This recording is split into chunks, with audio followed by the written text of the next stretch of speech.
Good evening, good evening, good evening. How is everybody doing? Let me just say hi to some folks. Hi Sule, hi Rainman, Pauline, Trisha, Nicole Graves, hi Barbara, hi Sangita, Christopher. Christopher, it's nice to see you so consistently out of Facebook jail. Hi Kathy, hi Tremaine. All right, so putting all you on notice for a number of things. We will be dealing with a very sensitive issue. I'm sure you all know what I plan to talk about this evening.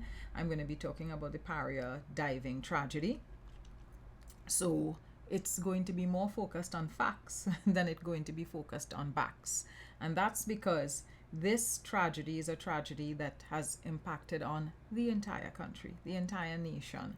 And of course, it has impacted on a smaller body of persons, at least four families, minimum four families. I'm sure it's a much wider issue than four families because you would have had their communities, you'd have had their co-workers. So this is an issue that I think needs to be dealt with in a particular way and needs to be discussed, needs to be addressed. And I'm saying that because given the way in which it has hurt and rocked the country, there's a lot of conversation taking place. There was also, certainly at the start of this, a lot of noise and a lot of confusion. I think the confusion is slowly beginning to clear now. And so, more because more time has passed and because there is now more information in the public domain, I feel that we can begin to start to have the conversation. At the start of this, there were a number of persons who were from time to time on various posts that I would have been putting up indicating, oh, there is this tragedy, you're not saying anything, you haven't said anything. And I am making the effort now to talk about it, to weigh in on it, because there is so much more information in the public domain. But before I jump into that, let me shout out Ada. I hope I pronounced it correctly. Ada, good evening. I hear you're a big fan, so I'm always, always, always happy to have my younger fans on the live paying attention to what is taking place and not just old people like your father. Yes, I just called your father old. Feel free to call him old on my behalf, Ada. Let him know, new source. Say, he old. Right, so, ay, ay, ay, ay, ay. Like I said, this is heavy stuff and I want to take my time. So normally, all you know, tech guy will, hook me up with a real saucy graphic. But we wanted to go straight with the program this evening because we just want to look at what we know versus what we don't know. Now, when this entire event took place and when it kicked off, I would have done a live last week. And on that live, I would have talked about these characters. Let me point in this direction. When you see me pointing this way, is because my monitor is here. Well, I have two sets of monitors. I have a monitor in front of me here, and I have a monitor on the side here. And the monitor on the side here is where I do a lot of my DJing and stuff. So sometimes I forget that the images come up on this side. So bear with me, all right? Right. So these characters on this side here, not just them, but I mean them mostly. Philip, Roger, Ian Allen, Marshall Lorraine Walker, and of course there are a host of other folks, right? There would have been Inshan Ishmael, there would have been Gary Aboud, who jump on a pirogue and reach out in the sea, and of course a number of other persons who have very loud voices. There's nothing wrong with having loud voices. Loud voices are necessary in any space. But when you've got loud voices in an echo chamber, and when you have only loud voices and no other voices at all speaking up, loud voices tend to suck the air out of spaces and fill that space only with a particular kind of noise and a particular caliber of information. And we'd be looking at information that tends to be thin on facts, a little bit, on the watery side where facts are concerned, but heavy, heavy, heavy, heavy, heavy on emotion. So in the first 3 days, certainly I would say in the first 11 days of this entire issue having taken place, I was pretty cautious about saying too much, about saying commenting, giving my thoughts on things, because I felt that there was an incredible amount of emotional noise and emotional information out in the public domain. I also felt that the way in which media, mainstream media, was covering the story, they were heavily reliant on information from family members and from members of LMCS staff. And I felt that family members and members of LMCF staff had to be taken with doses of salt for a number of reasons. The family members, understandably, would be distraught, incredibly distraught, because they had lost loved ones. Further to that, they weren't actually at the site of the accident when the accident occurred. LMCS staff also needed to be taken with pinches of salt, because not all of them were actually present at the site of the incident, and they too had, let's say, a horse in the race, because it's their company and their company's reputation that would be on the line here, given the nature of the accident. And so I felt that media, in getting the story and putting the story out there, needed to be far more responsible about whose story they were actually giving, whether they were giving the story of the incident or if they were giving people's opinions and people's thoughts about the incident. And so I looked on, I kept very quiet. For me, the first bit of information that worked for me was when Minister Young came on and had the infographic, and the infographic was the infographic, that's the infographic there, and we're going to be talking about it in a little bit. So you had these folks and you had other folks like these folks who were putting a lot of noise out into the public domain, and I had a huge problem with that. So that being said, I looked at the first 3 days of this incident. I put the volume up. Are you all not hearing?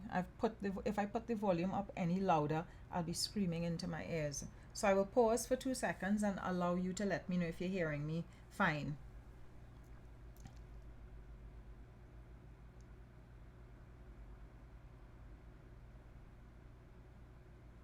Good. Thank you very much, Daryl Akong. Thank you very much, Nigel. Pamela, let me tell you something.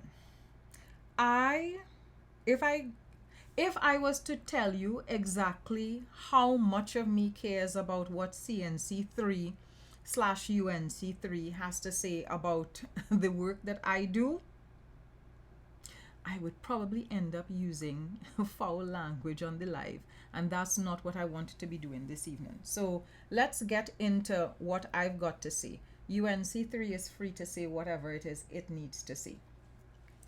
So I split this thing up into the first 72 hours, and then I go 11 days later and talk about what we learned 11 days later. So we're going to look at the first 3 days, and then we're going to look at 11 days later. And I want to ask everyone to bear patience with me again this evening, because we have a significant amount of listening that we need to do. And then, of course, there is some reading that you're going to be doing on screen with me. So hopefully by the end of this, we are all much better informed about what we knew at the start and what we're hearing and, what we know now. So there was day one, and I look at day one, I'm looking at it from one evening into the other evening, because the incident happened happened an evening, and so I can't count the entire day Friday. So from Friday evening to Saturday evening. I'm seeing a question here. Would it be possible to point on the slide where the guys were located before the incident? Kenny, I have no idea where the guys were located before the incident. I don't know. All right. We would have to wait for the Commissioner of Inquiry to come out to be able to say. I don't know where they were. So let's go. Let's start. So the first thing that would have been in the public domain, and let me embiggen it for you here. That's tech guy word, not mine. Let me embiggen it for you here. The first thing that happened the Friday evening was a press release that came out sometime after 6 p.m. that indicated rescue efforts are ongoing. And I told you all the last time not yesterday's live, the live before that, the Sunday evening live, I told you all, when I saw that press release, I was like, okay, all right. So it goes, it gives, a little bit of information, not enough information if you ask me. And in looking at that press release, I felt that there were ways in which immediately Paria needed to do a better job in terms of, right, so let me read it here. On Friday the 25th, February 2022, private contractors from LMCS Limited were conducting an underwater maintenance exercise at the number 36 Sea Line riser on berth 6. So everybody knows this now. We all know about this press release. We all know about what took place. That press release came out late the evening, and of course, it ran into the next morning. By the next morning, there were a number of videos that were circulating of persons who were purporting to know or to say that they knew what had happened at berth 6, right? So we started hearing things, we started seeing videos, and I immediately thought to myself, this is not a good thing. And it's not a good thing because Paria's press release didn't say very much. It said that an incident had taken place. It said that they had lost sight of the 5-member team who were being monitored, and it said that they were being monitored from the shore. So because the press release indicated that the men were being monitored from the shore, everybody thought that that all of the monitoring and all of the oversight of this entire thing was taking place from the shore. It is only much later on that we would find out something else. So in this press release on the Friday evening, they're saying that the cause and the extent are still being determined, and that incident management protocols at Paria were immediately triggered in accordance with established standards. And I think that people missed that paragraph, because that paragraph told you immediately that incident management was taking place. Now, because the press release was written the way in which it was written, there were huge gaps in people's understanding. I want to say this to you all because I'm already seeing comments about trolls. Ignore the trolls. The trolls are going to show up here this evening, and the trolls are going to show up here this evening because information distorts their narrative. And as we move along in this live, you are going to understand precisely why it will become very important for all of these trolls to show up here every single time I do a post about this diving accident, right? Because we are looking at narratives and who gets to lead the narrative, and how loud voices allow for the leading of narratives, and how noises like the noises trolls make distract you from paying attention to important information. The trolls need to earn their keep, and in all fairness, the more trolls I get on the live, the more my numbers boost, the more Facebook gonna be sending money to my account because of how much traction I'm getting on my posts and pages. So don't run the trolls and them. Let them build the live, okay? Don't get vexed with them. The trolls and them building the live. Let the trolls and them build the live for me. Good? Right. So invite them. Tag them. Call them onto the live so that they could build the live for me, please. Don't be denying my numbers on my lives. Come, let me go. Let me make that money. Right? Let me make that paper. Fatten my pocket off of trolls. So let's go. So this press release came out, and this press release on that Friday evening did not provide adequate information. And because it didn't provide adequate information, and I can understand why it would have been written this way, at this point in time, there is a lot that Paria can't actually say to the public because things are in train, right? So things are in train. Paria has given some information. And then the next day, so let's look at the next press release. Another press release comes out, and basically it says continued operations by Paria.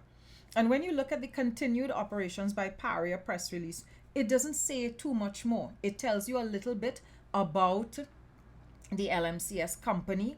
It repeats information about the incident that has taken place, the vague information about the incident that has taken place, but it has not given us much more information. So let's just review what happened that first evening, what we were told about that first evening. Incident takes place, lost sight of 5 divers. Incident management went into place and went into being one time, and this is an LMCS is a company that has 30 years experience doing this thing, and that's all we hear from Paria. And because that is all we hear from Paria, there is a huge space for noise to come on, and we begin to hear the noise, right? So that happens, and then that Saturday evening, so from the Friday evening into the Saturday evening, this then happens, and this is likely to be the first bit of information. So I'm going to show this video now, and this is the first bit of information that we would have gotten from Paria. Or actually, no, not from Paria. This is the first bit of information, and I'm going to say information in quotation marks, that we get about what would have transpired that evening. So this is a gentleman who says that he was one of the first persons to arrive on the scene. Let's listen to him, and then I want to weigh in a little bit. This incident happened. I just want you all to pay attention to one thing. The gentleman to, well, what would be my right? The gentleman to the right of him in this video, I guess it would be his left, is Philip Edward Alexander. All right? So I just want you all to be clear that it is Philip Edward Alexander, and they would have been the first ones in this vacuum of information from Paria to put out something into the public domain that would have allowed the public to get a particular kind of information about what happened, about the incident that took place. At around 2 o'clock, I was called an hour after. My brother called me. He said, everybody's shaking on the badge and nobody know what to do. I gathered two of my divers and we came to the rescue. When we went, we reached on site. We reached on site about a half an hour after that call. We went, we organized to dive and check the chamber, and we noticed that it didn't have nobody inside, right? The other thing is that one of the divers was on the top of the riser, which was Christopher, banging on the pipe. Nobody after an hour, he banging an hour inside. Nobody to rescue him. Only when me and my divers came, we rescued him. When we rescued... Just now, what is going on here? Right. I want you all to pay attention to what he just said there. He said that Budram, one of the divers, would have been inside the pipe and was banging. Nobody heard him. He was the one to rescue him. Let me rewind. I want you all to listen to this again. As a matter of fact, I'm going to the very start, and we're going to listen to it all over again, because the details he gives here on the Saturday evening are the details that a lot of persons ran with, because of course it would have been in everybody's mind a first person account, a rescuer's account of what would have taken place, because he was being described as the person who rescued the diver that survived. So I want us to listen to what he has to say one more time, because it's important. He would have put himself forward as the rescuer of the lone survivor. So this is important, because this becomes evidence. This becomes first person evidence if he is, as he says, the person who rescued the lone surviving diver. This incident happened at around 2 o'clock. I was called an hour after. My brother called me. So he says the incident happened around 2 o'clock and he was called an hour after. That means if the incident happened at 2 o'clock or around 2 o'clock, he would have been called around 3 p.m. based on his account. He said, everybody's shaking on the barge and nobody know what to do. This is the first time we have heard about men on a barge. Prior to this, it would have been Paria's press release, and what Paria said in their first press release is that the incident was being monitored from the shore. So everybody at that point in time would have only heard about the monitoring on the shore. It is in this statement here, this live that was done on the Saturday evening, that you hear about men on a barge who were shaking. I gathered two of my divers and we came to the rescue. When we went, we reached on site. We reached on site about a half an hour after that call. So, based on what he is saying, if he got there half an hour after, and he's saying that it was around 2 o'clock. Actually, you know what? Let me go back to this chapter. This incident happened at around 2 o'clock. I was called an hour after.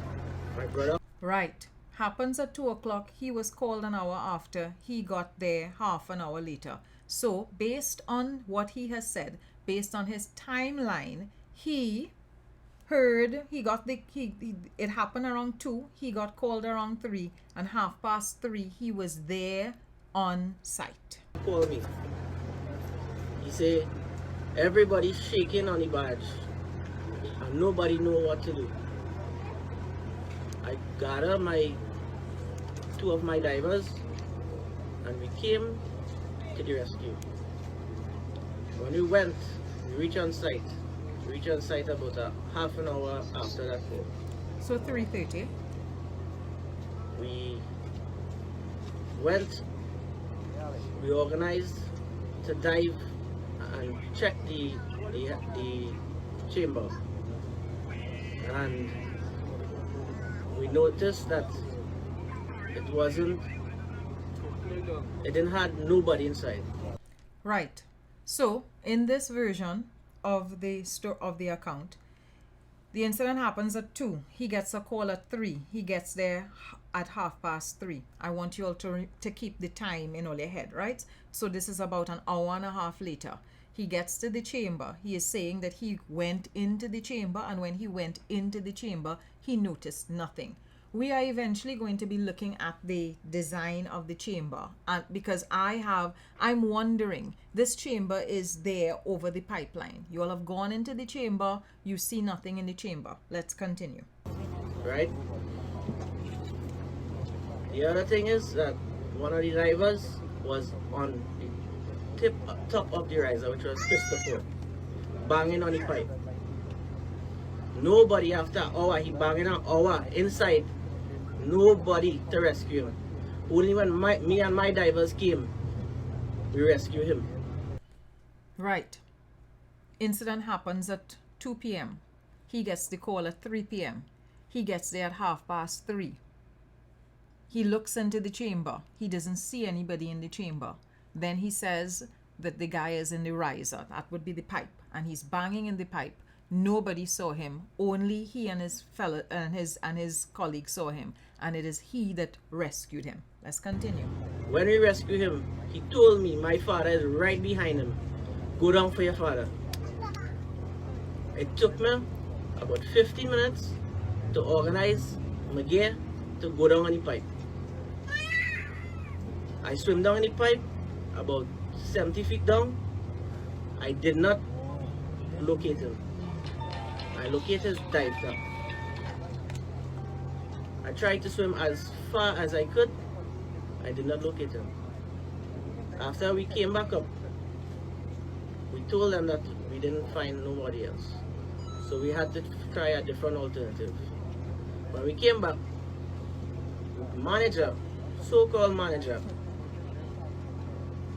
said, do not dive into the pipeline again. And I asked, who is the manager? Say that. Nobody didn't want to say the name. But I would say the name because this man, Colin Piper, close, Yeah. right? Tell my men not to dive the pipeline again, right? So is at this point, this gentleman, Mr. Ramuta, begins to ascribe blame. This is before evidence, clear details out in the public domain. He is giving his version of the events. And in giving his version of the events, he has already arrived at, in his mind, a conclusion about who has done wrong, who is guilty, and who ought to take the blame. Then again, they bring the professional dive boat, Subsea Global, to use the commercial equipment, which was the right thing. But that was hours after. We still had time to save them, guys. Still had time. But you know what the orders they get? The orders they get was to plug the flange and block the divers from surfacing back up where we rescue the first man. Why would you give an order like that and block the only entrance the fellas know to surface for help? Now, at this point in time, because I would have listened to this I listened to it Sunday morning. This was done the Saturday night. I listened on the Sunday morning, and and then of course later on that evening there would have been the infamous press conference from Paria's board and Paria's management. In listening to this, because at that point in time you don't know anything else, you hear a story of divers showing up, and I want at all points I am positioning this against the information that Paria would have put out in the public domain. Paria puts out 2 press releases that don't give a lot of information about what would have taken place. This gentleman comes and says that he is the person that would have saved Mr. Budram from the fifth diver, brought him out of the pipe. And he then tells us that Paria prevents rescue divers from going back into the chamber. I don't know how exactly he entered the chamber. I don't know how he went in. I don't know if he went in with surface-fed air. There is a lot of information that Mr. Ramuta does not give about how exactly he went about or he set about diving to rescue Mr. Budram. And of course, let me not jump the gun, it becomes fairly clear afterwards about why we didn't get all of that information. So that's day 1 of what would have taken place. We had the 2 press releases from Paria, and we had this interview from the diver. So that's day 1. No, wrong, Rhoda. Day 2, right? Saturday into Sunday evening. And these are some of the stories that started cropping up. So you had the Express story, right? Diving disaster. Front page images with the divers. And I mean, it's the biggest, it's a huge story. So I expect that it was going to be a front page story, not just with the Express, but with all of the dailies. So 1 rescued, 4 missing after underwater incident at Paria. And at this point in time, the language is, for the most part, expected language on the front page. Diving disaster. That is what it is. It is a diving disaster. And 1 person was rescued and the 4 other persons are missing. Then there is this story. Rescuer hailed a diving hero. So I want to look at this story a little more closely. Let me pull it up here because I want to go into this story as it is told by him. All right, let me again. Right. I need to small up myself because I want to bold this. So this paragraph here that is right next to the picture, this is a paragraph that I read multiple times because we had his story from the Saturday evening, and then comes this story on the in the Sunday papers. So let me start from the bottom, their distress call. Ramutar said volunteer divers had gathered at the scene within 2 hours of the 5 men being pulled into the pipeline last Friday. So let us bear in mind, in his account on the Friday evening, he indicates the incident happened at 2 o'clock. He got a call at 3 o'clock and he was there by 3:30, right? So he is saying that he was there within 90 minutes. Then by Sunday, he is then saying that volunteers had gathered at the scene within 2 hours of the 5 men being pulled into the pipeline last Friday. His brother-in-law, Faisal Kurban, was one of the men inside that pipeline. He knew the other men, and Ramutar said he could not stand by and watch as nothing was being done to find them. So the version of the events that we get from him is nothing is happening. He and other divers show up and it is them who take action. Ramutar said he received a distress call from his nephew, Nicholas Kurban, that his father appeared to be trapped inside a pipeline along with 4 others. And he says, I work as a diver with the company in Port of Spain, and I was on my way home when he called on Friday. I arrived at Pointe-à-Pitre at 5:30 p.m. and found my nephew there. So I want us to pause for 2 seconds and pay attention to that time, 5:30 p.m. Did we not just hear in the video that he said the incident took place at 2 p.m.? He got a call an hour later and he was there within half an hour. So, if, according to him, the incident took place at 2 p.m., he got a call at 3 p.m., and he arrived there half an hour later. By my math, you got there at 3:30 p.m.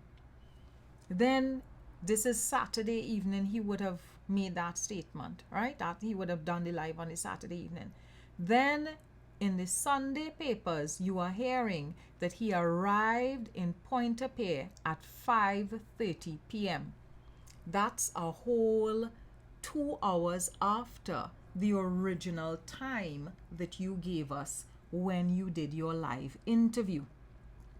So at this point in time, I start thinking to myself, because of course, like everybody else, I'm following all of these stories avidly. I'm reading as much as I could read. I'm listening as much as I could listen, in terms of the things that are being said. And I thought to myself, how was it 3:30 Saturday night when you did your live interview? And then when you do an interview with the newspapers, it is 5:30 p.m. That's a huge variable there, from 3:30 to 5:30. That's a huge variable. So he says, I prepared myself along with another person, Corey. We were about to go into the water when officials from Paria came and stopped us. So the story he gave the Saturday evening indicated that he went into the line, and it is when he came back out of the line, because he didn't see anything in the line. When he came back out of the line, he says, that's when Paria would have stopped him. So now here he's saying when they were about to go into the water, officials from Paria came and stopped them. They said we were not to enter the water. He says, I looked at my nephew and Corey and disregarded that order. I dived into the water in search of them. So did he go into the pipeline or did he go into water around the pipeline? Those are some of the questions I had when I was reading this. And then he says, and then the story goes on to say, Ramutar said he spotted a man covered in a thick oil slick attempting to get to the surface. Now, remember in his version before that we just listened to, he said that the guy was down inside the pipeline, banging on the pipe, and they went in and retrieved him. Right? That's what Ronald Ramutar would have said. In his live account, I, not putting words in anybody's mouth, I allowed you all to listen to what was said in that video, and I'm also allowing you to look at what is in the newspaper. So what was said and what was said live and then what was in the newspapers was in contradiction, right? They were contradicting each other. So I looked at that, and by the Sunday afternoon when I saw that, I said to myself, this isn't it's not meshing. I'm seeing people there saying that Ramuta and Kurban are two different persons, and I get that. I'm just saying that you had multiple stories being told about who pulled whom out of the water. Ronald Ramuta claimed that he pulled him out, that he went in and pulled him out of the water around 5:30 in the evening, and Kurban also gave a story indicating that he pulled him out of the water. So who's telling the story? Who's telling the correct version of events here? Who telling the correct story? So Ramuta gives his story, right? Kurban gives a story. We're eventually going to see another version of the story, right? So that's Saturday. Sorry, that's day 2 with the stories in the newspapers. There is, right, so that's the diving hero story. The other thing that would have occurred on that evening would have been, do I still have it here? I should still have it here. Boom, boom, boom. Oh, might it be that I have it up inside of this? Right. Paria fuel trade. So the other thing that happened would have been this infamous press conference, right? Trading Company Limited. We appreciate all of you attending and listening to today's press conference, especially at such short notice.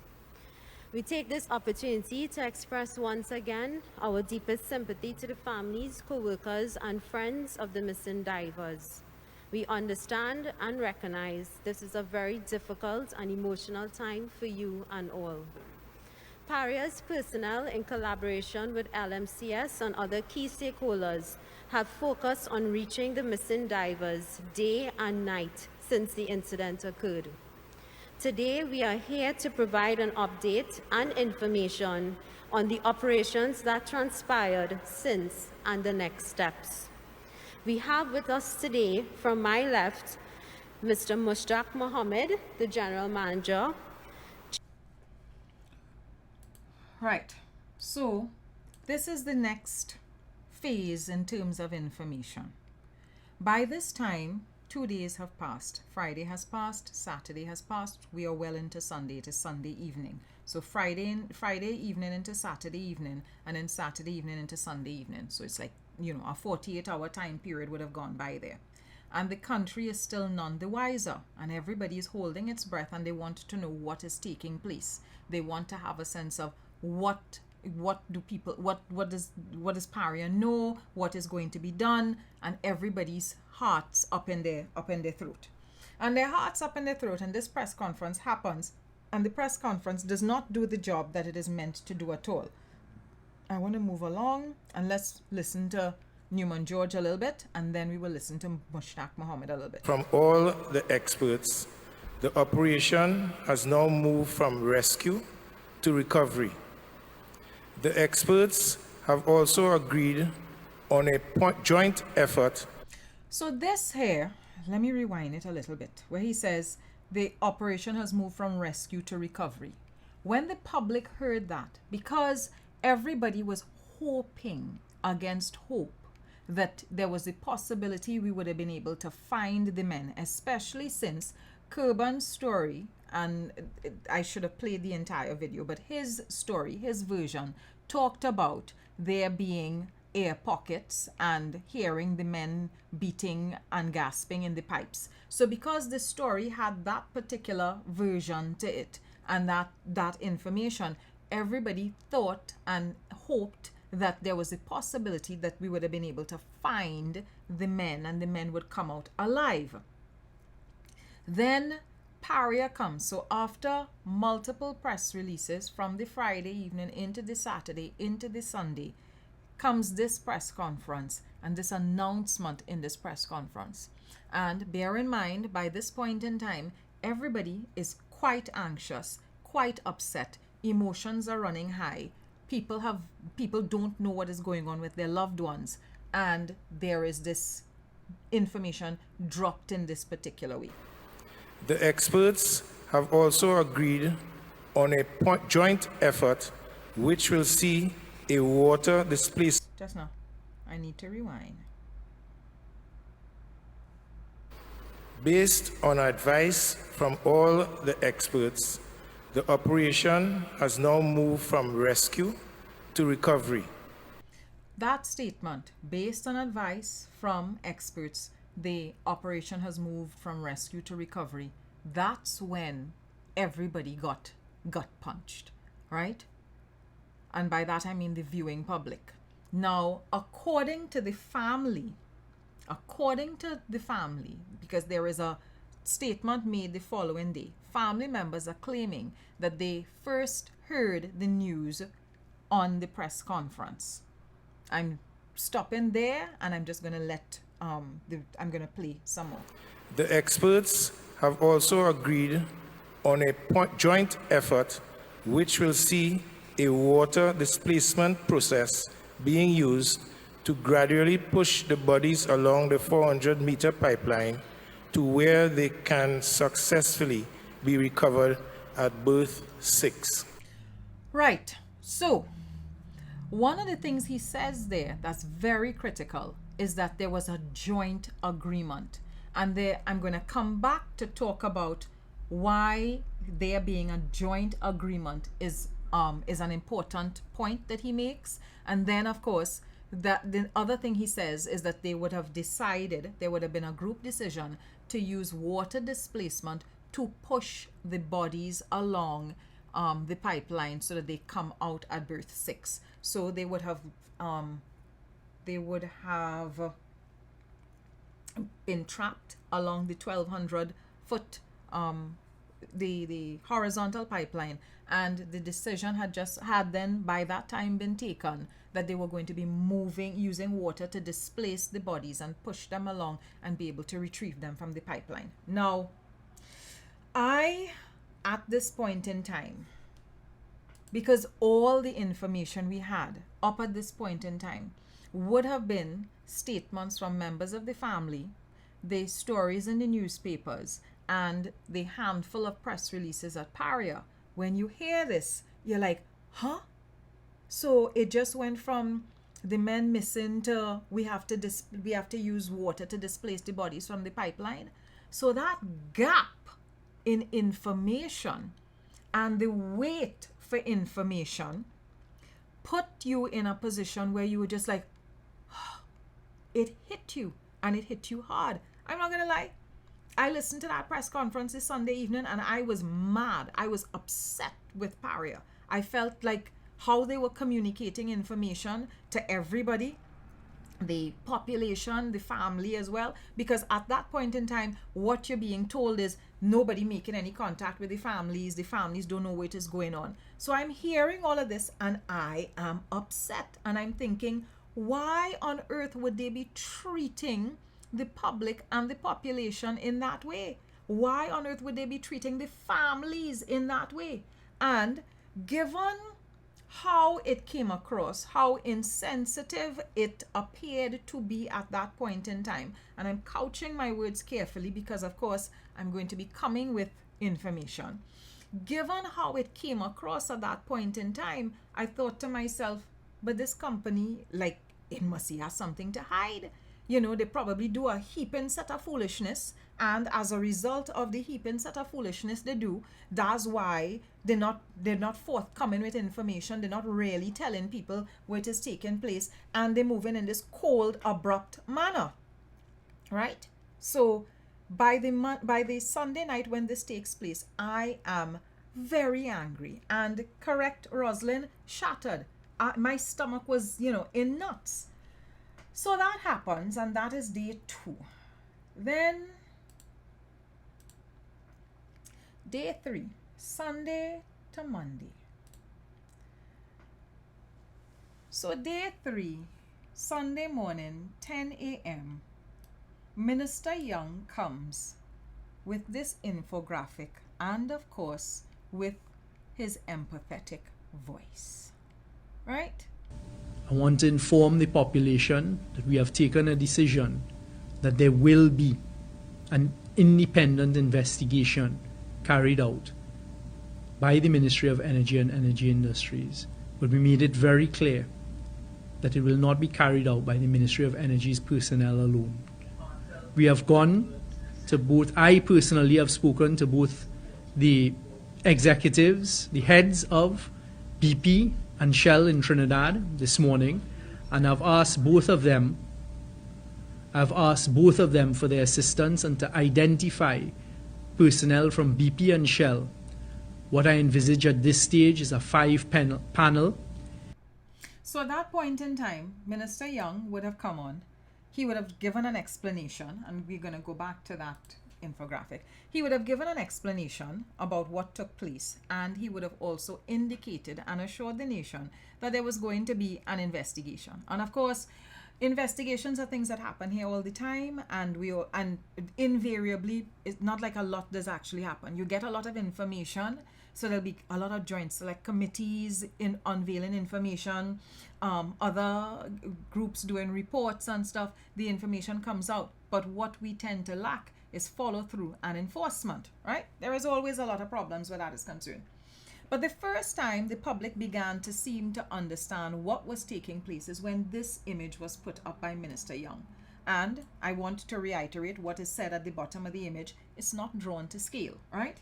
So this is when we first found out that the 5 men were in a chamber, right? And they keep calling it a hyperbaric chamber. This, as I've said to you all in prior lives, this is not what I understand a hyperbaric chamber to be, but this is what is being referred to as. It's being called a hyperbaric chamber. So you have the chamber, and the chamber is over the pipe, the pipe riser. And inside the chamber, there's air being provided by a compressor. So there's air inside the chamber. What I am not clear on is what exactly are the dimensions of the chamber. I don't know how it is structured. I don't know what the men are standing on. I don't know all of those things. What I know is precisely what we all were told. And this chamber would have been over the riser extension. Then of course there is the line that's going straight down, and then you have the pipeline that goes across for 1,200 feet, and then you have berth 5.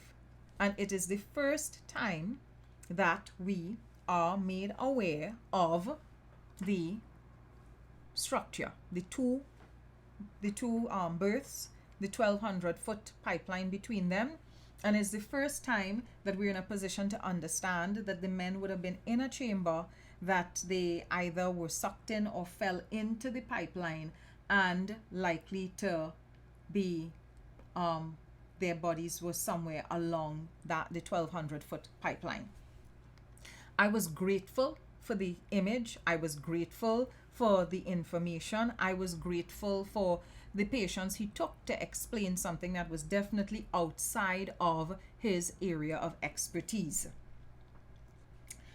And that was Monday morning. Then by Monday 6:45 p.m., there would have been the press release indicating that 3 of the 4 bodies had been found, because of course all day the Monday there would have been the water displacement process being used to move the bodies, and right, so the bodies would have been found the evening. Now there's another video that took place, another interview that took place that day. Where's that video? Give me a second, let me pull it up. Right, so this is a video with one of, thanks Chadwick, it was after the press conference. Okay, This is a video.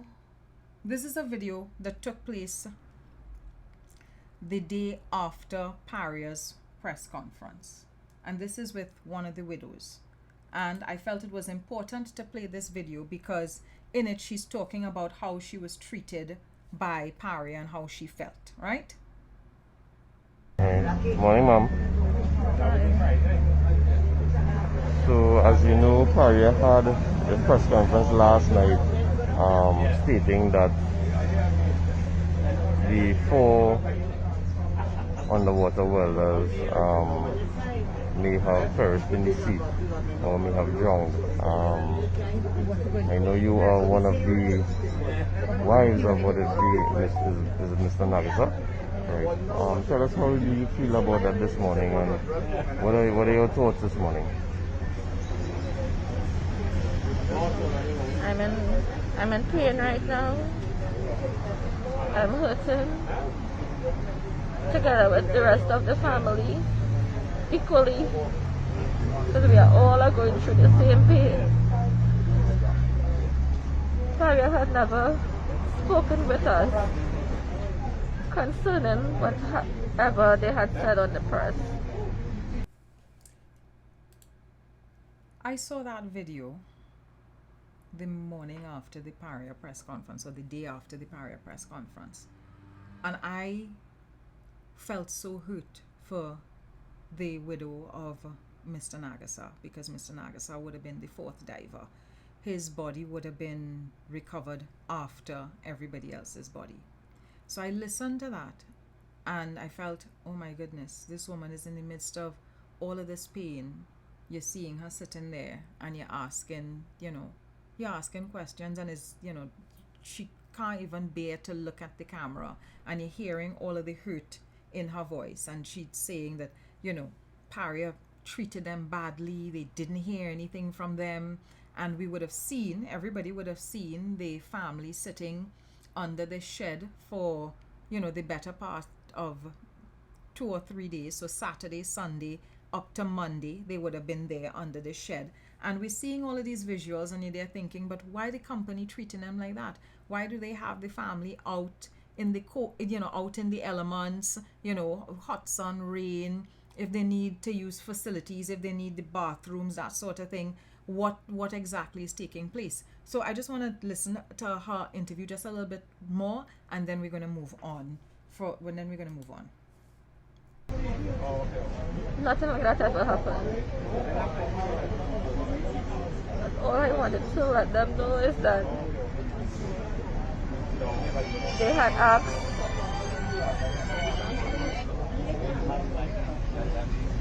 the union had asked with information. That's the only person I know that came to us, the union. I want you to remember that she says here that the only people that came to them, the only people that would have come to them with information about and support was the union, right? That's what she says here at this point in time. The only people that provided any support was the union. They asked us if possible that there is a chance that, which we are hoping, that they are still alive. The options are plan A, because the divers of one of the guy who is down there, his sons and them, they are divers also, and they are willing, begging Paria to go down there, and they were turned back countless times. Countless times. Right. So that would have been the widows. That would have been the widows. Well, at that point in time, we would not have known that she was a widow. She's the wife of one of the divers that would have gone missing, and Paria would have by that evening put out the press release about joining the families in mourning, and we would have known that 3 bodies had been found. And then 10 o'clock that night, they would have moved the 3 bodies from Paria's compound to the San Fernando General Hospital. And then the next day, the bodies would have been carried to the forensic center. So let me pause here for a second. And I want to pause here for a second for a number of reasons. We live in a space where people often feel the need to tell us what to think, how to think, and whether or not we can or cannot comment on things. With this entire story, in the first 3 days, you were hearing information from a handful of persons. Paria, to some extent, members of the family, members of the LMCS employee base, staff base. And you were also hearing the story being told to you via a number of persons on social media, most of whom are associated with the opposition. And at that point in time, because there was so much apparent opposition, and by opposition I don't just mean the United National Congress, I was the OWTU, Philip and his party, all of those entities were involved. And you felt as if you couldn't comment on the thing. You felt as if you couldn't ask questions. And you also felt as if you asked any questions, or if you speculated at all, or if you said, this isn't adding up, people were going to immediately act as if you were being insensitive and, even worse, racist. So we know that in this country, one of the things people feared more than anything else is to be called racist, to be thought racist, or to be called any sort of name at all. We're very hypersensitive when it comes to things like that, which is why people always feel that the best way to get at someone like myself, for instance, is to show up and call me a troll, call me a racist, call me a political prostitute. There are a whole range of things. I mean, people show up to tell me all kind of things about my face, my teeth, my skin color, my size, all of those things, right? They jump on to say all of those things to you. And with this story, given the sensitive nature of the story, you felt you couldn't necessarily come out and raise any questions about the details you were hearing. That, coupled with the fact that even though we knew a contractor was linked to this entire thing, there was so much talk about Paria, Paria, Paria, Paria, Paria. And you were hearing so much about Paria being the company where the accident took place. They have ultimate liability, and nobody was challenging any of those things at all, whether Paria had liability. It is just that we felt that there was more to the story, there was more that needed to be said, and certainly we needed to hear what was LMCS's responsibility in all of this. So in the early stages of it, due to a lack of information, and I felt from my part, due to a lack of information from Paria as the company where that was the site of the accident, I felt wholesome strain, wait and see what was going to come out by way of information. And when Minister Young announced and said that they were going to have this investigation and they put together an investigative panel, I was quite willing to wait to hear what the investigative panel had to say. I didn't have a problem biding time to wait to hear. But in the midst of all of that, you were also hearing a lot of noise that was attacking the choices going on the investigative panel. And you stopped and you started thinking to yourself, people, do they want an investigation or they don't want an investigation? They want answers or they don't want answers? Because for me, I wanted answers. And I wanted answers for a number of reasons. One, we heard that the Coast Guard didn't allow people to go and rescue these men.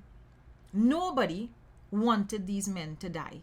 Nobody at all that I could think of wanted these men to die. So when you heard that the Coast Guard was preventing people from going to rescue these men, the first question you asked was, why would the Coast Guard do something like that? When you heard that Paria asked the Coast Guard to stop people from going down to rescue men, you asked yourself, but why would Paria do something like that? In the early hours of the incident having taken place. So at that point in time, everybody is under the opinion the incident happened around 3 o'clock in the, between 2 and 3 o'clock in the afternoon. These fellas were there within half an hour of the incident having taken place, or within an hour and a half of the incident taking place. Why did Paria not allow them to do anything? And of course, you begin hearing all kinds of impassioned statements. And some of the statements were, for me, quite disturbing. You were hearing the Coast Guard are murderers, Paria are murderers. Within a day or two of the incident itself, by the Monday or the Tuesday, people were asking for the numbers of Paria management and board. People were they were picketing the homes of Paria management and board. And while you are understanding that people are angry and upset because of loss of life, you're there and also thinking, okay, this is kind of extreme. This is getting out of hand. But again, you are feeling like you can't say anything, because if you come out and you say anything, people will automatically say you are being insensitive and you are not understanding people's pain. And I am there. Yes, there was, correct, Helen. There was also the petition signed by more than 50,000 persons for the entire board to be fired. So you're looking on and you're thinking, okay, we're still in a position where there is a vacuum in terms of information. We don't have enough information. But based on the little bit of information that we were getting, most of it from persons who are directly impacted by the event or linked to LMCS, you had this entire lynch mob beginning to form. Fire this one, fire that one, stake out this one house, message these people. A whole host of actions and activities. And then, of course, in the midst of all of that, misinformation about who was really the person to do the rescuing and whatever. Right? So there was all of that. And so you waited. So this thing happened on the 25th of February. And 11 days later, right? 11 days later is when information starts to come out.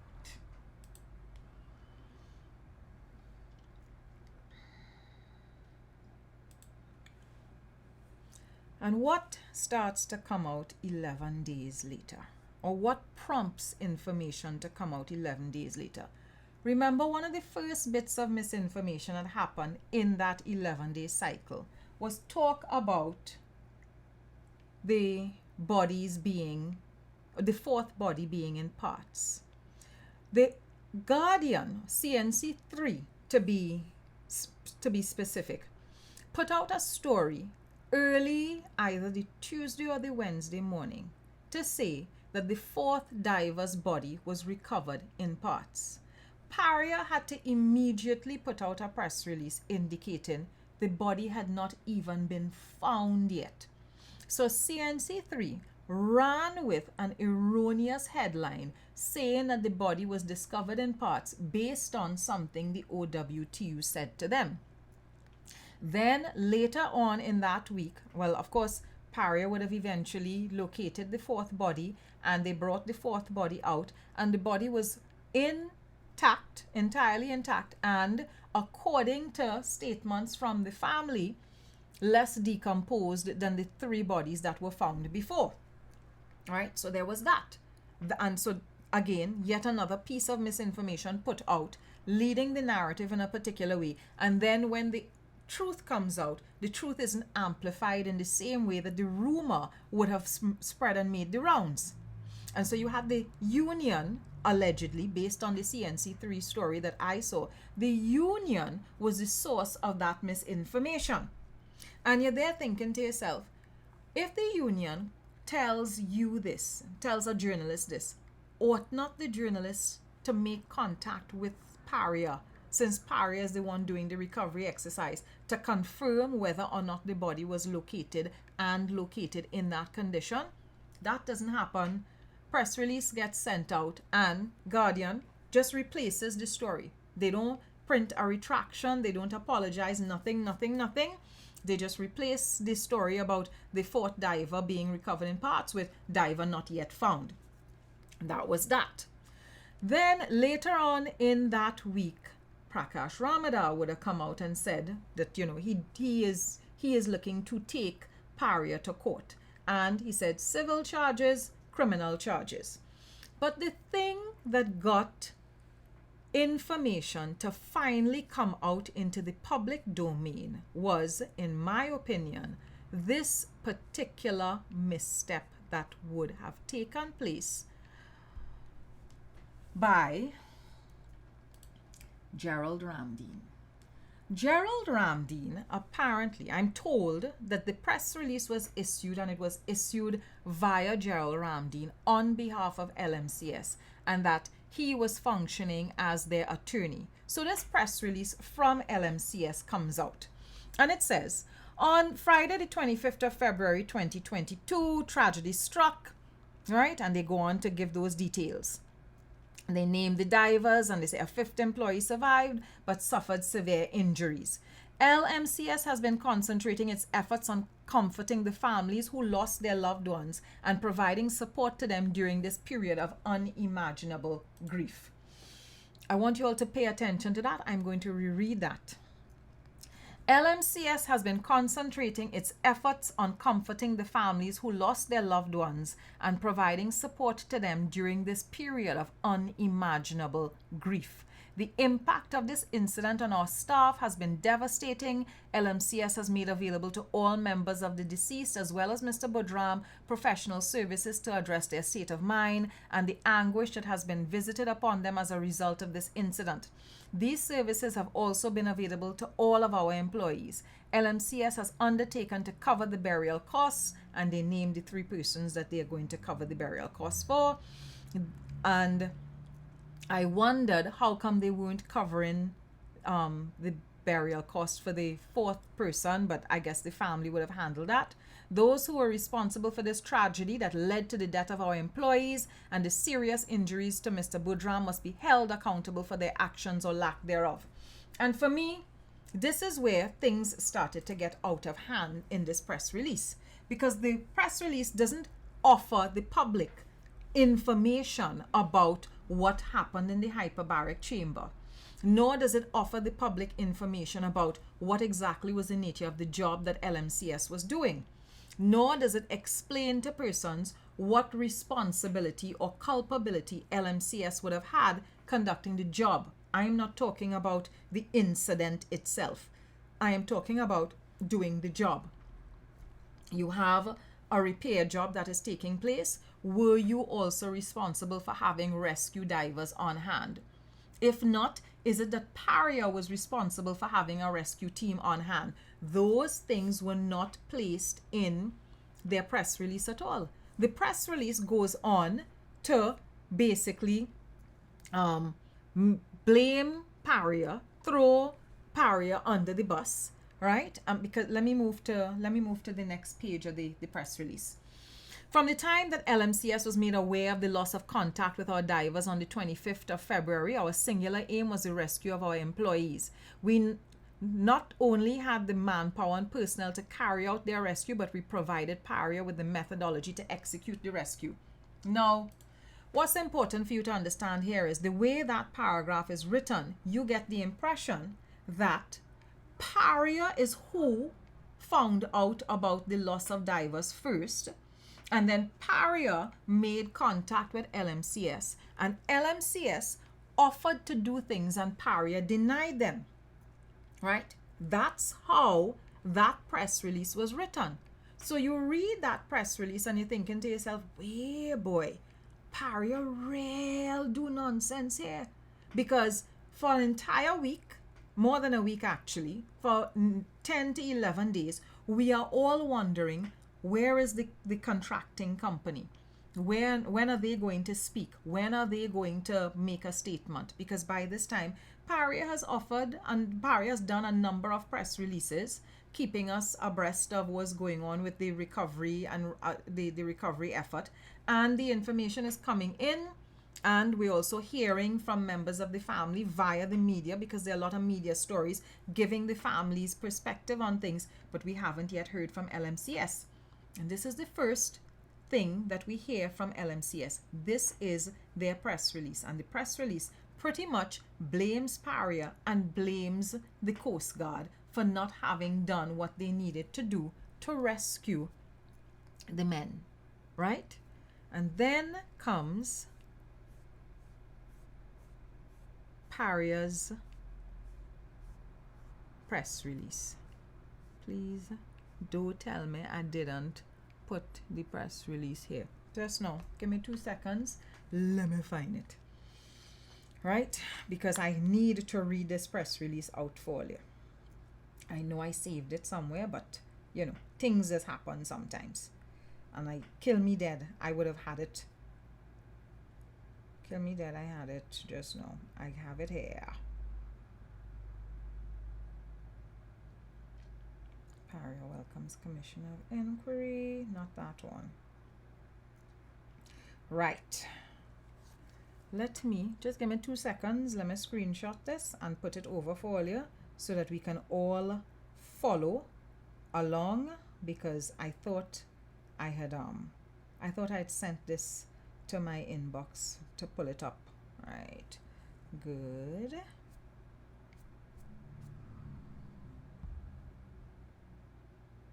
Give me 2 seconds. Right. Good. So then comes this press release from Paria, and me in line to tell all you.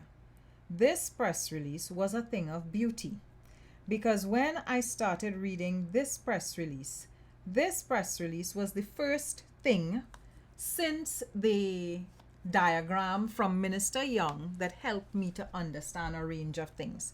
So let's go into it. From the start, we were under the impression that somebody turned on some switch somewhere, because when we started talking about the incident, there was a lot of talk about Delta P. You all remember that? From the Saturday morning self, Delta P, Delta P, Delta P, Delta P, Delta P. Right? And people kept talking about that, and people kept saying a switch get turned on and the men get sucked into the pipe. So let's go into this. So Paria makes a decision to clear up all of the miscommunication in the public. And since June 2021, LMCS has been engaged in maintenance in the 30-inch pipeline. And that's another important thing. People kept saying that the pipeline was 36 inches in diameter. Paria has consistently said that the pipeline is 30 inches. And I feel the dimensions of the pipeline are very important. So since June 2021, LMCS has been doing work on that pipeline, and the pipeline has been inactive. And so in telling us that LMCS has been doing work on the pipeline since June 2021, that tells you that they have been working on that pipeline for a lengthy period of time. As a matter of fact, according to Minister Young, when he did his press conference, it would have been the completion of works on the pipeline.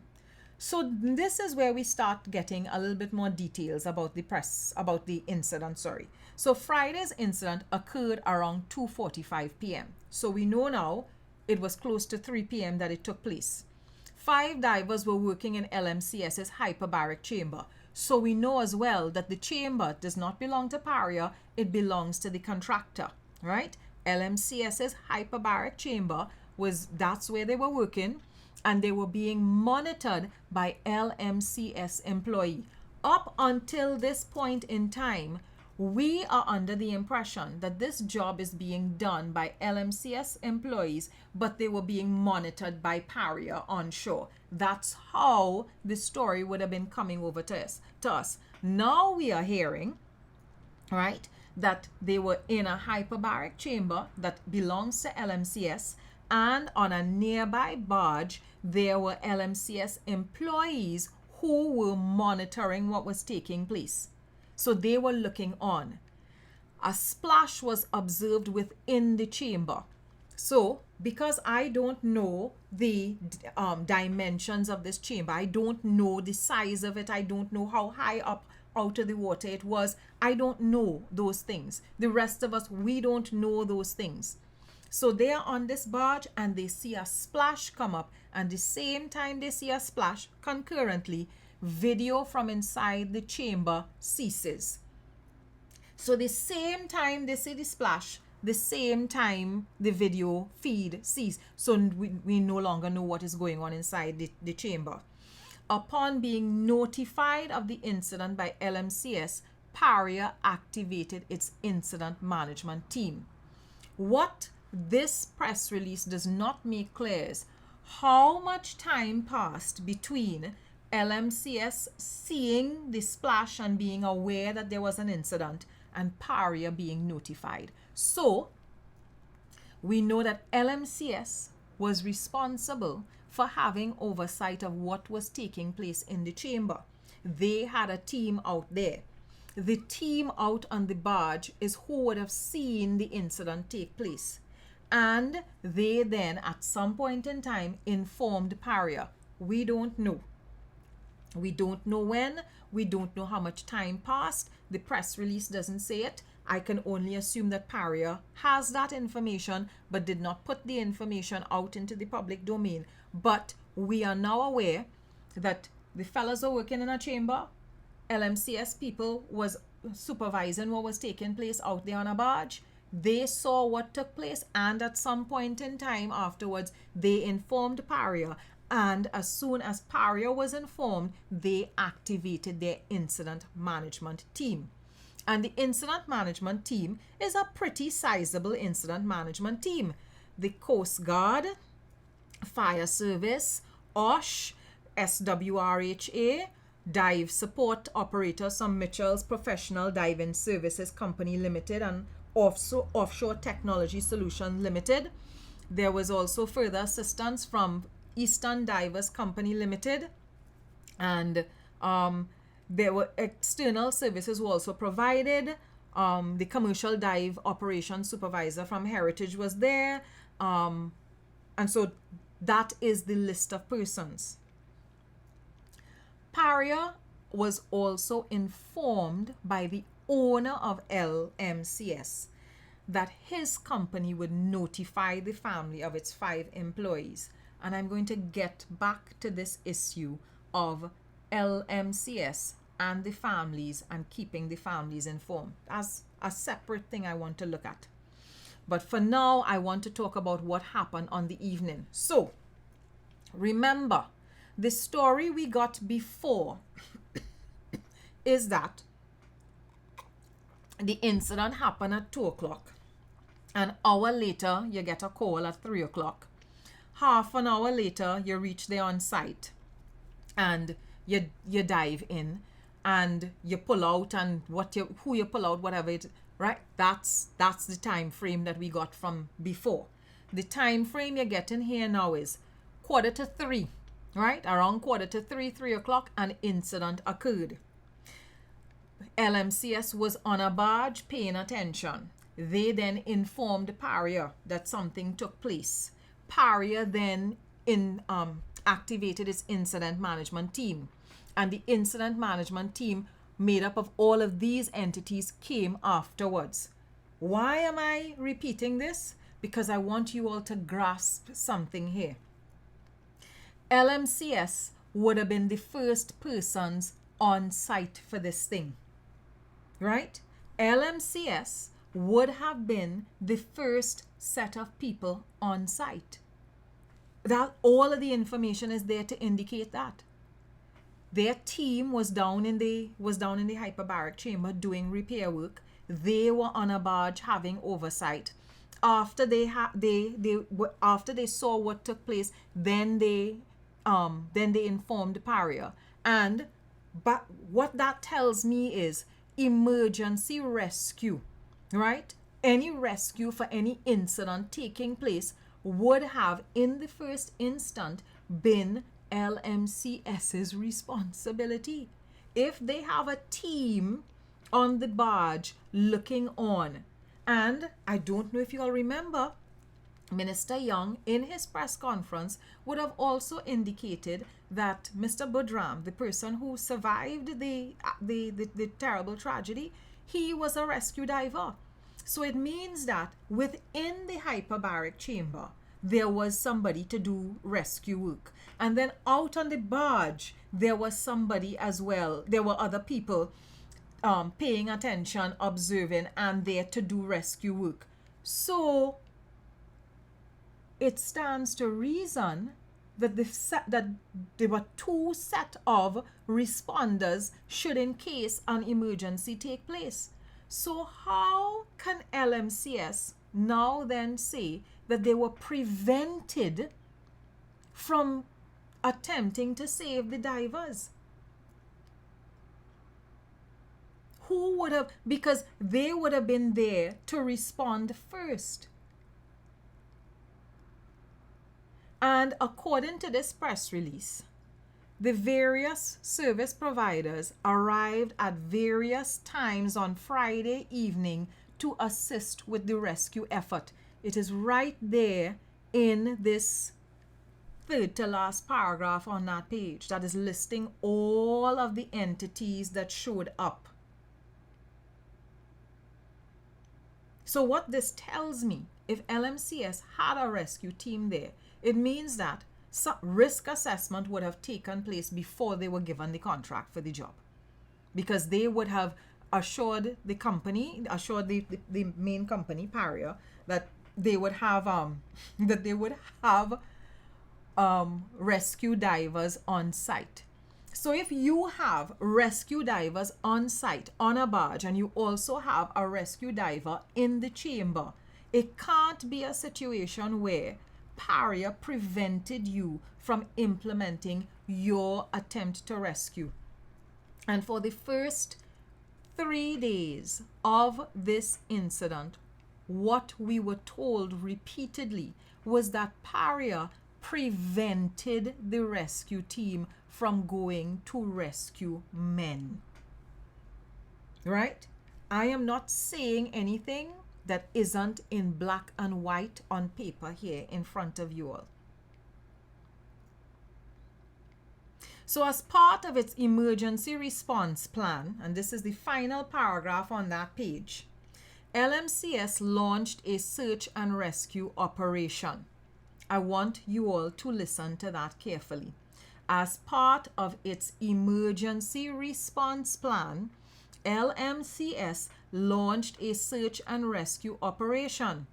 An LMCS employee entered the hyperbaric chamber and advised that there was no sign of the divers or the dive cylinders.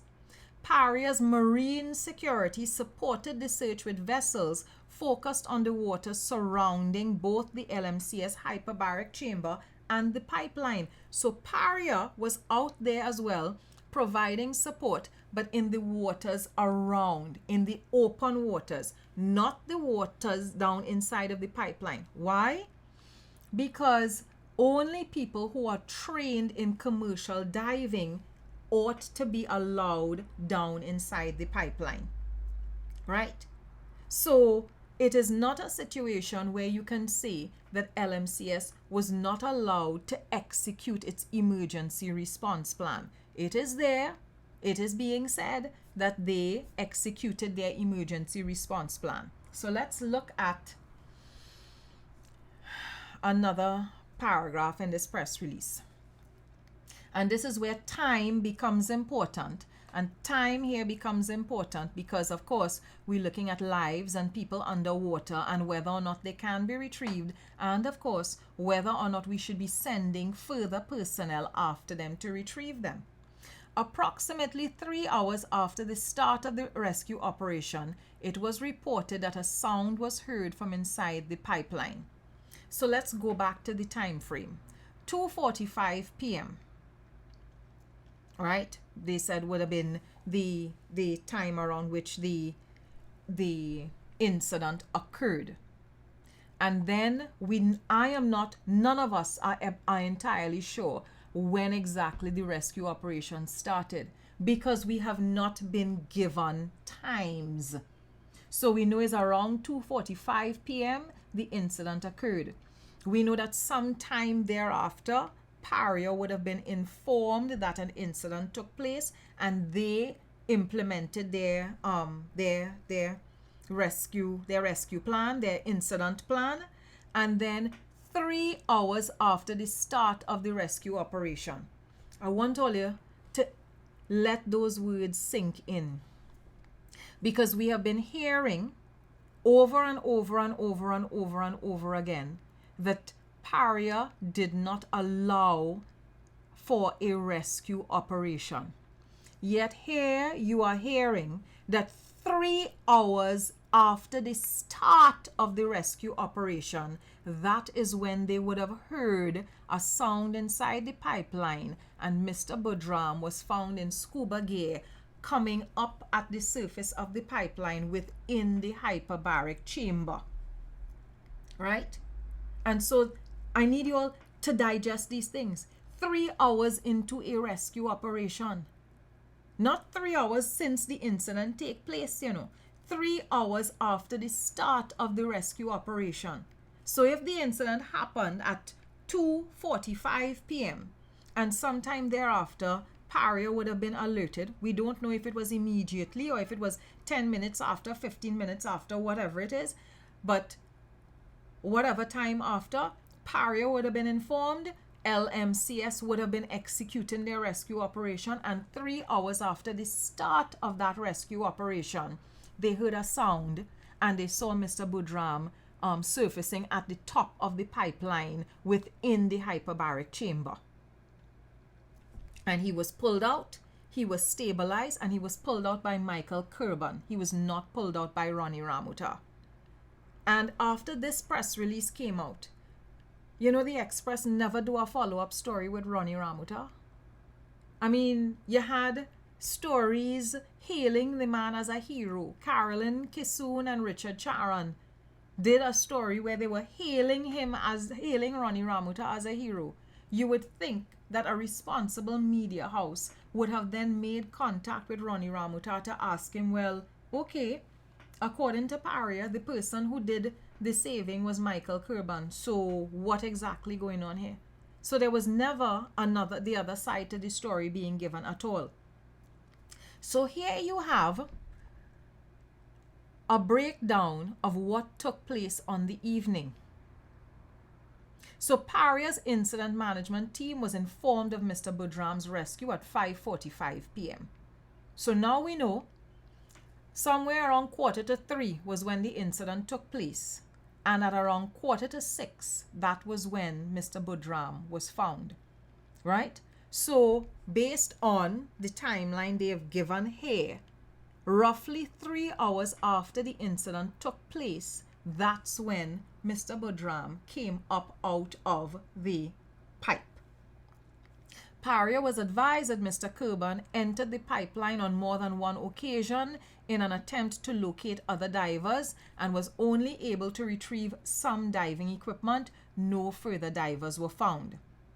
Mr. Kurban later contemplated under other entries which would have involved him proceeding further into the pipeline. It was determined by Paria and supported by the Coast Guard, the OSH agency, and external experts that it was too dangerous for anyone to proceed further into the pipeline. And I want you all to understand this. After 3 hours of attempting to rescue and going down and finding diving equipment, and a diver having descended into the pipeline multiple times, that is when Paria, along with the other persons there, and LMCS staff would have been there as well, they came to the decision that it was too dangerous for anyone to proceed further into the pipeline without posing significant risk to life. And that is incredibly important. Without posing significant risk to life. Can you imagine if other persons had gone down into that pipeline and also lost their lives? What would have happened? The kind of blowback Paria would have had to deal up with. So in all of this, where am I going with this? Because of course there are loads of persons who are upset about me talking about this, but I have been very careful from the jump to only talk about what is in the public domain. I am now going to shift off course, go off course a little bit, and talk about things that aren't necessarily in the public domain.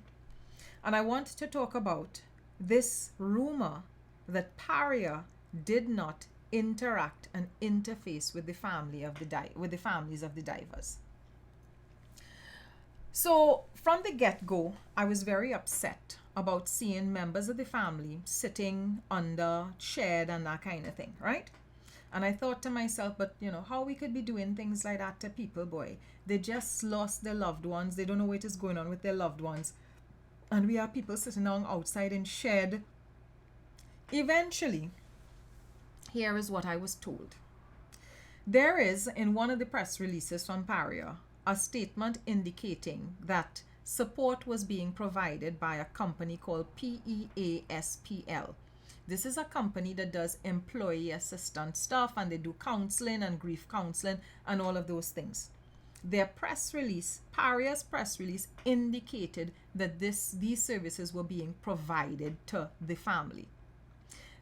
That information was actually in the Sunday Express's version of events that was taking place. They had that little quote from the Paria press release inside a larger story that talked about the tragedy.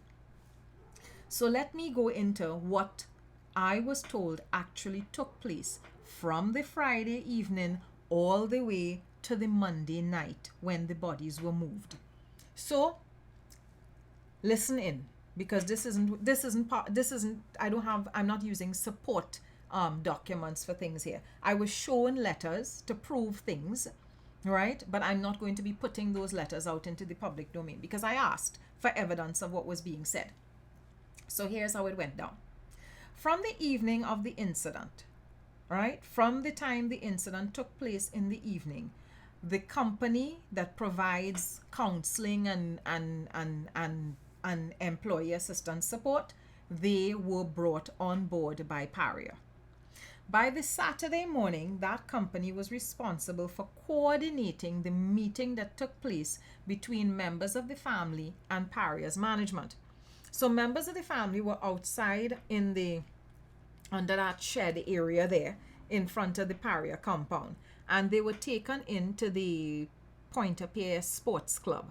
And I was told it's about 35 family members that were taken in, and they actually snuck a reporter in with them because they had asked if they could record the meeting between them and Paria, and Paria had said no, well, we don't want to record the meeting.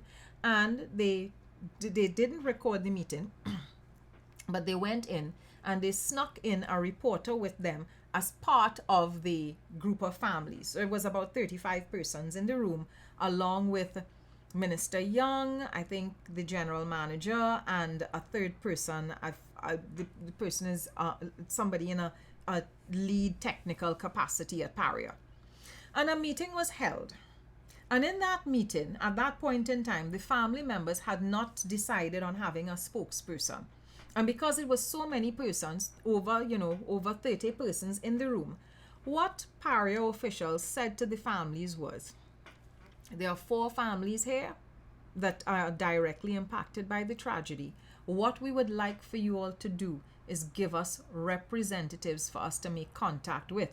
Because, of course, you're not expecting that Paria staff is going to be passing information on to 30-something people. Now, let me explain why Paria got involved in passing information on to the family. Even though LMCS indicated that it was going to take on the responsibility of passing on information, by the Saturday morning, it became very clear to Paria officials that the members of the LMCS family, they were too distraught, understandably so, by what had happened. And so their communications with the families of the divers was quite lackluster. It was less than what it ought to have been. So the families were not getting information, they were not hearing, they were not getting timely updates about what was taking place. And so Paria decided to step in and fill the breach with respect to communicating with the families. So in that meeting this Saturday morning in the Pointe-a-Pierre Sports Club, they asked each family to have 2 volunteers or 2 spokespersons for each family. And so they created a WhatsApp group. You heard persons talking about, oh, they only communicating with us via WhatsApp. This was agreed. The families agreed to be part of a WhatsApp group wherein Paria would send information to the 8 persons, because it's 2 persons per family. So to the 8 persons that would be representing the various families. And so those 8 persons would then take it upon themselves to send information out to the rest of their families, right? Their respective families. So it was agreed to. Then by the Sunday, the same company would have been hearing complaints from, via media, that the families didn't like the fact that they were being communicated with via WhatsApp messaging. And so the company switched tactics and stopped sending WhatsApp messages to the family. And what they started doing was they would call the family members. So they would call the representatives. You would have heard earlier on in the evening when there was the interview with Rishi Nagasa's wife, the widow of Rishi Nagasa. She said that the first time they heard that the divers had passed was in the press conference. That's not my understanding. So let me give you a little bit of a breakdown with respect to what I would have heard. So on the Saturday, after the meeting with the families, there would have been a lot of conversation between LMCS and Paria and the other experts about what to do. Because by that point in time, they felt that they wouldn't necessarily be able to rescue the divers, because nobody felt that they would have been able to find people alive. Remember the footage you looked at yesterday? We went down for a number of feet. We went down all the way to 87 feet, and you didn't find any air pockets, nor did you find any persons in air pockets. So by the Saturday, they felt that the likelihood of finding persons alive was slim to non-existent. However, LMCS would have indicated that they had persons that they could send back down to dive, to go and to check things. And so Paria asked for a risk assessment to be brought back. And the risk assessment was brought back on the Sunday. They looked at the risk assessment and they said, it wasn't just Paria alone, it was Paria, and there were also some international divers looking on. And they indicated that they felt that this was still too dangerous. To send a person down into that pipeline would probably lead to further loss of life. And so, on the Sunday, the decision was then taken. There is no chance of us being able to rescue these men. It has gone from a rescue operation to a recovery operation. We are going to inform the families first, and then we are going to inform the general public. And so, the families all received phone calls between 6 p.m. and 9 p.m. from Paria personnel, indicating to them that this is what has happened. This is what is now going to take place, right? Offering condolences to the family, and then indicating that the company has decided that they are going to now have to recover the bodies, and they're going to be doing it as respectfully as possible using water displacement method. The families were told this. You know what's the other thing I heard? That LMCS was actually invited to be part of that press conference this Sunday evening. And LMCS refused to be part of the press conference. I want you all to digest that. So LMCS wasn't communicating with the families adequately. Paria took on a job that was not its responsibility because the divers are not Paria employees. Paria ideally was supposed to have been passing information to LMCS, and then LMCS was supposed to pass the information on to the families.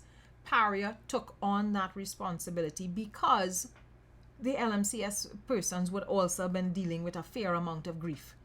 The families were informed in advance before the press conference. LMCS was invited to be part of that press conference, and LMCS decided it was not going to be part of a press conference addressing the national population and indicating this is what has taken place. All right? And then on the Monday, when the bodies were found, right after the bodies were found, that same counseling company would have called each of the family members to let them know your loved one has been found. This is what is going to happen. The bodies are going to be escorted by the DMO and the TTPS to the San Fernando General Hospital, and you're being invited to go to identify the body at the forensic center. That's what took place. The families were also offered use of the Petrotrin Staff Club. That's the other thing. So it was never a situation where Paria was not making contact with them, where Paria was not offering them hospitality and support, where Paria was not passing information on to them in a timely fashion. So much so that on one of the evenings, these same grief counseling personnel went with LMCS management to the homes of one of the divers to explain some of the things that would have transpired that day. Why? Because the LMCS executive himself didn't feel he was capable of passing on the news. So he wanted support from the professional, from the grief counseling professional. So those are, for me, some of the things that bothered me highly. From the start, in the first 3 days, we would have heard one particular narrative. And one side of a story is a dangerous thing. When you are only hearing one side to a story and you are only allowed to discuss a story from one angle, that is a dangerous thing. So we would have heard one side to a story, and that one side to a story would have been repeated over and over again. And it got larger and larger and larger. That storyline got larger and larger and larger and filled the void that took place because Paria did not provide us with adequate information until 11 days later. So it is 11 days later, Paria responds, and we begin to understand that there was a rescue effort, that the rescue effort was actually led by LMCS, that Paria played a supporting role in the rescue effort led by LMCS. And then 3 hours later, when they realized that there could be considerable risk to life, they put a halt to the rescue effort. And that's where I want to leave this. I want to leave this here because subsequent to this, there is going to be a commission of inquiry. I have not brought any significant new information to you all here. The newest thing I would have brought to you all here is what went on with respect to hospitality. And that does not have a role to play in the commission of inquiry that is taking place. So for all of the persons who all up in their fields twisting up their stomach and getting a good nara because I have chosen to talk about the issue and to analyze the issue, sorry, I am actually not tampering with any investigation. None of the information that I have discussed here with you is new information. All of the information I have discussed here with you is information from things that members of the family, members of LMCS, the media, and Paria itself have already put into the public domain. So this is all public information that everybody has been picking over, that everybody has been discussing for the last 2 weeks, 14 days, somewhere thereabouts, a little bit more than 14 days. And all I wanted to do today was put all of that information in its proper context, because when this commission of inquiry starts, it's going to get messy. And it is going to get messy because as you start to dissect things, you will begin to realize that there is a lot that was put out in those first couple days that just not adding up. It's not adding up at all. Right? So I want us to remember that we live in a country that was the experiment, the petri dish for the Cambridge Analytica scandal. And we live in a space where people will twist narratives and use tragedies to their benefit, especially if it is political benefit. So keep your thinking caps on as much as you can possibly keep your thinking caps on. Don't allow people to tell you what you can and cannot think about, what you can and cannot discuss. I'm taking a pause with respect to this particular issue. I'm not going to be talking about it until the Commission of Inquiry starts. When the Commission of Inquiry starts, then we can start discussing the information coming out of the Commission of Inquiry. Short of that, I'm leaving it alone for a bit. I am also going on a 1-month hiatus. I need a little bit of time to catch myself, to breathe and think a little bit, and to live a normal life like the rest of you. So you all will see me sometime in the middle of April. That's when I'm going to resume, middle of April. So until then, enjoy, take care. Thank you so much for the time. And as always, it has been a total pleasure spending time with you.